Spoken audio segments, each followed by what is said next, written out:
Welcome to OkState Daily. Casey Porter here. So glad you decided to tune in a day that, hey, fans, no matter whether you agree with the decision that was made, no matter where you're at, coming down on whether you think it was the right timing, whether it was this or that, I think everybody has to stop and think to themselves, this is a sad day for OSU.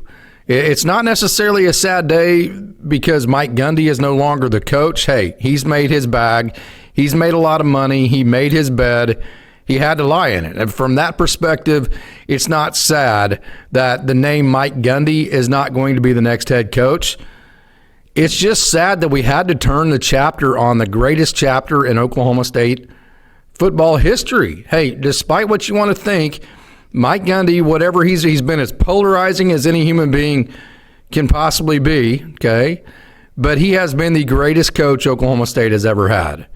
This is the end of the greatest era of consistent, sustained winning in the history of Oklahoma State football. He was the quarterback, if you want to go back to the 80s, fine. He was the quarterback of that team. He was the offensive coordinator for Les Miles. I mean, you just can't. Yeah, I'm going to say it point blank. I love Coach Gundy. I think he's been absolutely awesome. I have fought for Coach Gundy in the terms of I've never wanted to cross that bridge of not wanting him to be our coach until today, whenever you get the the news that he's no longer going to be. So I'm going to be very point blank. I have had nothing but total respect for Coach Gundy. I haven't necessarily liked Mike Gundy, and I think that's where the hang-up has always been, is to where, so today, in today's day and age, I think you got to think forwardly. So like 5 years ago, when everything was about facilities, it was about your coach before NIL, before transfer portal. I think it's a no-brainer. You let this thing play out to the end of the season, and you make your decision at the end of that. Maybe Mike says week 8, week 9, week 10. Hey, I am retiring at the end of this year. You ride off into the sunset and you do that kind of thing. So you want to know what runs college football nowadays? It's money, it's donors, and it's donating. If you went to OkState Daily social media on Monday, we posted a post that warned you that the donors are ready to move for Mike Gundy, that the donors have their money. I know I got pushback from some people. Oh, I'm in the donor room, and that's just a bunch of bullshit. No, it wasn't, okay? We had very, very hard information. We also have information, hey, this could be fluid. This could change. We also have information on Chad Weiberg, and what we're hearing is that he will be quite possibly retiring due to health issues within the next 30 days. So we'll see what happens with Chad Weiberg. That could end up being true, may not. But we gave you the information straight up on the donors having the money to make the $15 million they needed to get to move on from Mike Gundy. And here's the deal, okay? Nowadays, there's no reason to wait, because if you're, say, the Board of Regents right now, and you're going, okay, well, if we go, say, 2-10, whatever, we go get a new coach, he brings in, okay, that's not the problem. The problem you have nowadays is when the donors are telling you, we are not going to give you the donations that you need to fund the NIL money unless you show us that you are committed to actually building a championship caliber program. And that starts with making the tough decision on Mike Gundy. When you're backed into the corner to where so it's one thing to move on. The easy part, Scott says this all the time. The easy part is just to move on. The easy part is just to say, hey, he's no longer our coach. We're going to get another coach. So the hard part of this is, how do you move on?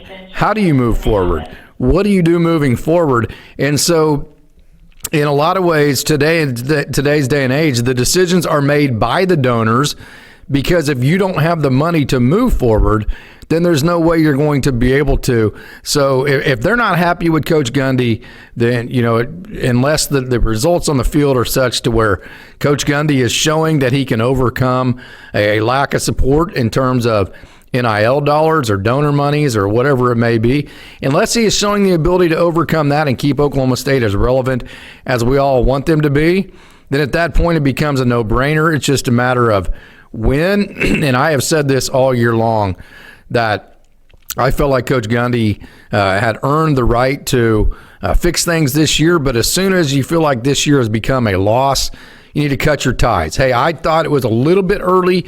I would have waited probably for a conference game or two to give just, hey, Zane Flores started playing a little bit better. You got Rodney Fields back. It looked like the defense figured some things out. I probably would have waited to see maybe even just how the Cowboys looked against Baylor. But I will say this, I am proud of the university. Again, I've given my personal opinions on Mike Gundy versus Coach Gundy. So we have a big faction of older people and people that have sat around and watched OSU football for a long time that just are scared to death of what we do post Mike Gundy, and I get it. Hey, I'm one of those people. I have sat through 0-10-1 seasons and been to every game. I get it. Okay, so I understand the reservations of, okay, well, we don't have enough money anyway, so, hey, he's been the greatest coach we ever have. What next? You're going to be a stepping stone. I understand all that, okay? But that part of it nowadays, you can't, so you can't just sit behind fear and make all your decisions based on fear. You have to move forward. You have to move fast, and you have to be aggressive. I am super proud of Oklahoma State University. I'm super proud of the people that came to this hard decision. I'm proud of the people that stood their ground and said, hey, enough is enough. We're ready to move on. We love Coach Gundy. Let's make a statue for him. Let's put his name on the field.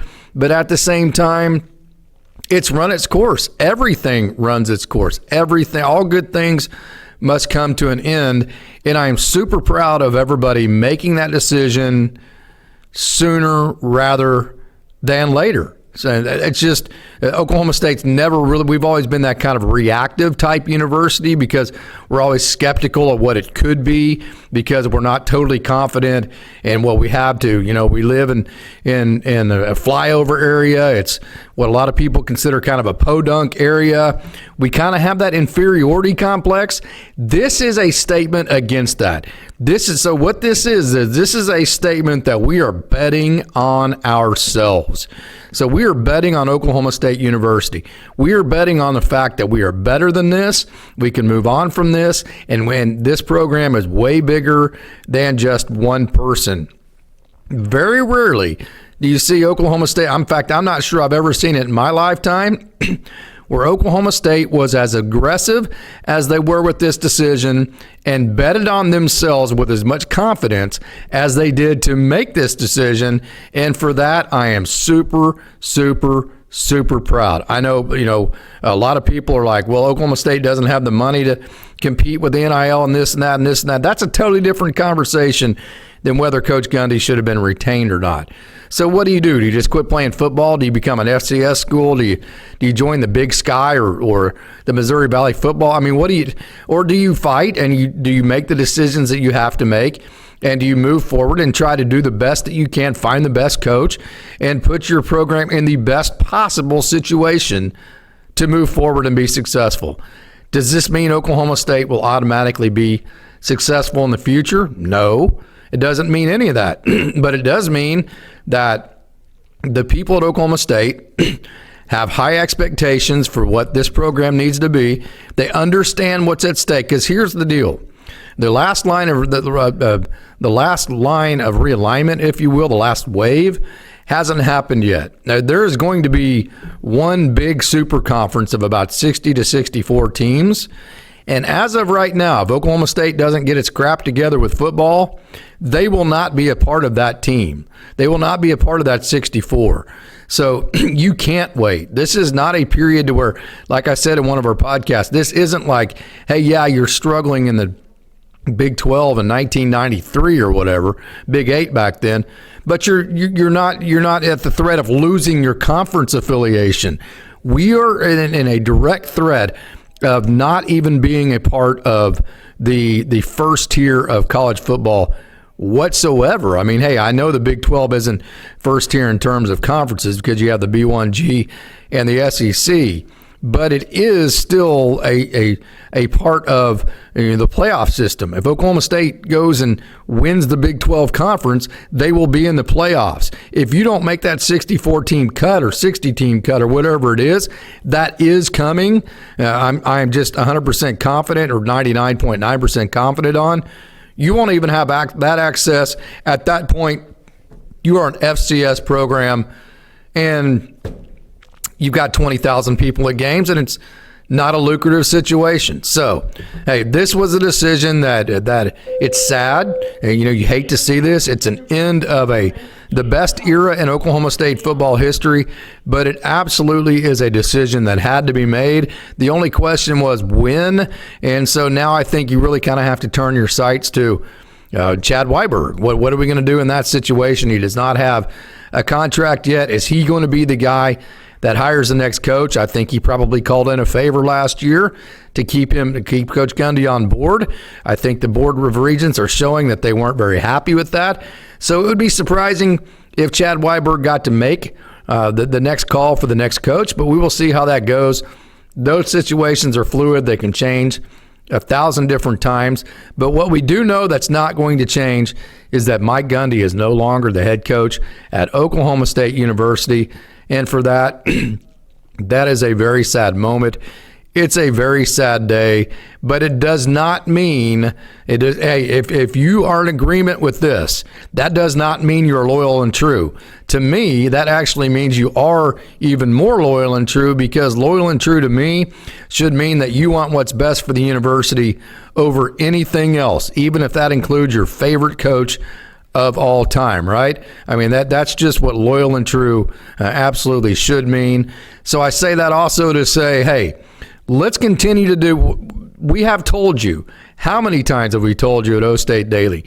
You don't have to empty the stands to show your disapproval and to get things changed. We have told you over and over and over that things will get changed even if you continue to show up to games. I am so proud of Oklahoma State fans. Friday night was an absolute awesome show out for the fans.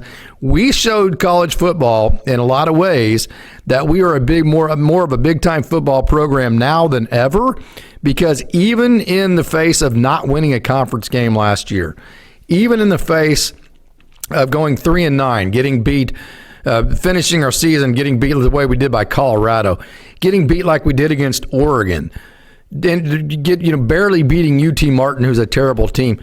Even in the face of that, Oklahoma State fans, they support this program. They show up.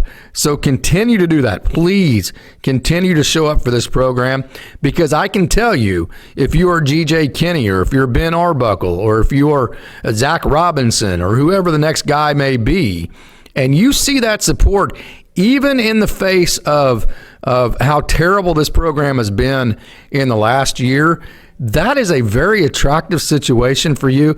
That's an environment where you go, hell yeah, I want to be the coach of that team.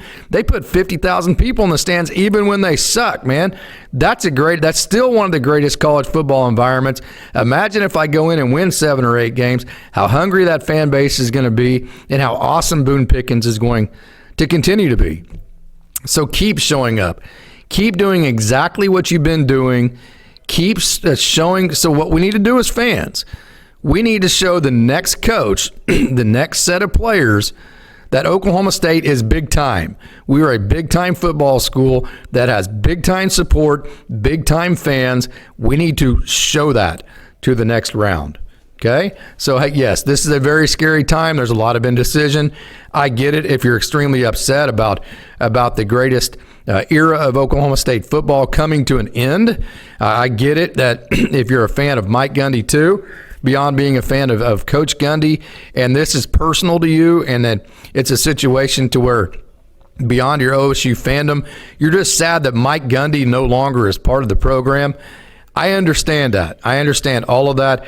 I don't feel quite that deep about it, even though I love Coach Gundy, because there's just too many different acts that have been thrown out there towards the fans for me to fully blown feel that way. But I understand if you do. okay? But what I'm asking you is to put Oklahoma State above the individual. Put Oklahoma State above Mike Gundy. Continue to support the program. Continue to make this a big-time atmosphere. And let's freaking go, man. Let's get the next guy in here. Let's make the next great generation of Cowboy football. Let's put Mike Gundy's name on the field. Let's build him a statue, and let's make Oklahoma State football great again.